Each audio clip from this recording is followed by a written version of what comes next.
11,000 বিদ্যুতের কারেন্ট লেগে মৃত্যু হলো এক ডাম্পার চালকের। মৃত ডাম্পার চালকের নাম মোহাম্মদ আজিজ, বয়স 27 বছর, বাড়ি মাল ব্লকের ওদলাবাড়ি গ্রাম পঞ্চায়েতের রেলগেট কলোনি এলাকায়। জানা গিয়েছে, মঙ্গলবার দিন সকালে ডাম্পার চালক মোহাম্মদ আজিজ ডাম্পার নিয়ে ঘিস নদী সংলগ্ন একটি হাপারে গাড়ি আনলোড করতে যায়। ডাম্পারের মাল খালি করার সময় ওপর দিয়ে চলে যাওয়া 11,000 ভোল্টেজের তারে ডাম্পারের ডালা লেগে যায়। সঙ্গে সঙ্গে বিদ্যুৎপৃষ্ট হয়ে যায় গোটা গাড়ি, আর সেই গাড়িতেই বিদ্যুৎ লেগে মৃত্যু হয় ওই চালকের। তবে স্থানীয় মানুষ দ্রুত ওই চালককে ওদলাবাড়ি গ্রামীণ হাসপাতালে নিয়ে গেলে কর্তব্যরত চিকিৎসকেরা মৃত বলে ঘোষণা করে। খবর পেয়ে ঘটনাস্থলে আসে নিহতের আত্মীয় পরিজনেরা এবং মালবাজার পুলিশ। পুরো এলাকায় শোকের ছায়া নেমে এসেছে। আমার ভাসতে হয়, গাড়ি নিয়ে গেছিলো হাপারে খালি করতে। ওখানে উপরে হাই টেনশন তার ছিল, খেয়াল করেনি।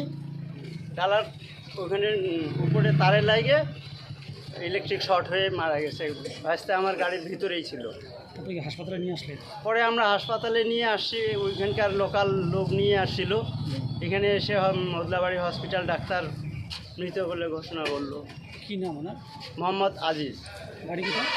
ওদলাবাড়ি রেলগেট। আপনার নাম? মোহাম্মদ সাইফুল ইসলাম। কি আপনার? আমি ওনার চাচা হই।